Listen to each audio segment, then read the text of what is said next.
जहां महाविद्यालय में चुनाव चल रहे हैं, वहीं भाजपा प्रदेश कार्यकारिणी सदस्य रमेश जोशी ने आखिर क्यों लगाया हस्तक्षेप करने का आरोप खटीमा विधायक भुवन कापड़ी पर। आइए जानते हैं पत्रकारों से रूबरू होते हुए क्या कहा रमेश जोशी ने खटीमा विधायक भुवन कापड़ी के लिए। इसका मैं आप लोगों को बताना चाहता हूं कि कल जो घटना हुई, दुर्भाग्यपूर्ण घटना हुई है, जिसके लिए स्थानीय विधायक जो है हमारे, वो पूरी तरीके से इन्वॉल्व रहे इस प्रकरण में। उनके द्वारा इस खटीमा के जो बड़ा शांतिपूर्ण माहौल है, खराब करने की पूरी कोशिश की गई है। अगर छात्रों को उकसाया गया, उनको मतलब बिल्डिंग की छत पे चढ़ाया गया और उसके बाद स्वयं उसको उतार के ले जाना, इससे सिद्ध होता है कि वो इस खटीमा के महाविद्यालय के माहौल को खराब करना चाह रहे थे, इस खटीमा के माहौल को खराब करना चाह रहे थे, जिससे छात्र भड़कें और अभद्रता हो और असामाजिकता फैले खटीमा के अंदर। तो जो हम कतई बर्दाश्त नहीं करेंगे और हमारी जितने भी हम छात्र नेताओं से अपील करना चाहते हैं कि वो शांतिपूर्ण और धैर्यपूर्ण तरीके से छात्र संघ का चुनाव को लड़ें और जो भी जीतेगा हमारी उन सबको शुभकामनाएं। तो मतलब आपको स्वयं आप देख रहे हैं, क्योंकि नहीं तो कहीं भी कोई भी बड़ा राजनेता, क्योंकि 5 साल तो मैं भी डिग्री कॉलेज का छात्र संघ का अध्यक्ष रहा, हम कभी इन्वॉल्व नहीं होते हैं छात्र संघ के चुनाव में। हम सिर्फ आशीर्वाद देने का काम करते हैं, वो भी बाहरी रूप से। आंतरिक रूप में कॉलेज का परिसर के अंदर जाना और छात्रों को उकसाना, ये काम ना कभी हमने किया है, ना हम कभी किसी को करने के लिए कहेंगे, चाहे वो विधायक हो या कोई मंत्री हो या कोई प्रधानमंत्री हो। हम नहीं चाहते हैं कि वो ऐसी हरकत हो जिससे कि महाविद्यालय का और खटीमा का माहौल खराब हो। वो स्पष्ट बताएं ना कि किस वजह से, उनको क्या नहीं पता है कि किस वजह से नामांकन निरस्त हुआ है।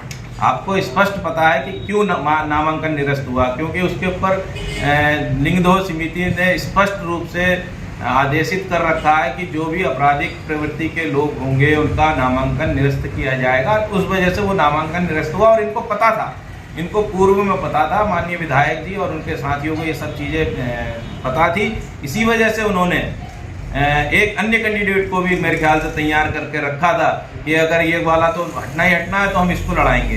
तो ये एक दबाव, प्रेशर की राजनीति कर रहे थे। महाविद्यालय के जो हमें पता चला है, जो वहाँ पे नामांकन प्रक्रिया में जितने भी स्टाफ थे उनके साथ भी अभद्रता की गई है।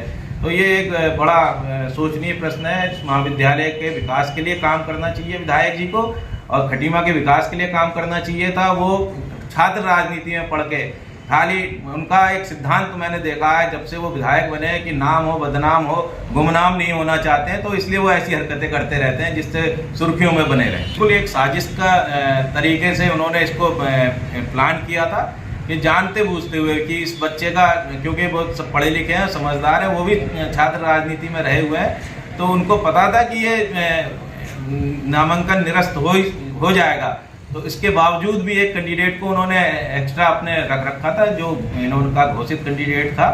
तो मैं नहीं समझता हूँ कि वो ये आप जैसा कहना चाहते हैं कि ये वास्तविकता यही है कि ये एक सोची समझी राजनीति थी।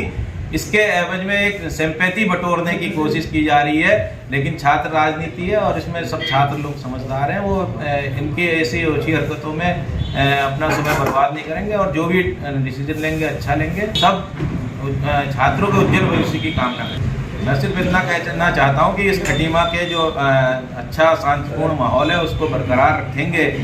कहीं ऐसी कोई हरकत ना हो जिससे इस खटीमा का सौहार्दपूर्ण माहौल खराब हो। इसके लिए हमारे जितने भी राजनीति में आगे हैं उन सबको मैं यही कहना चाहूँगा कि बच्चों की राजनीति में हम लोगों को नहीं उलझना है, विकास के कामों पे ध्यान देना है और इन विकास के कामों पे ध्यान देने के लिए हमें इस तरीके की छोटी राजनीति से दूर रहना पड़ेगा।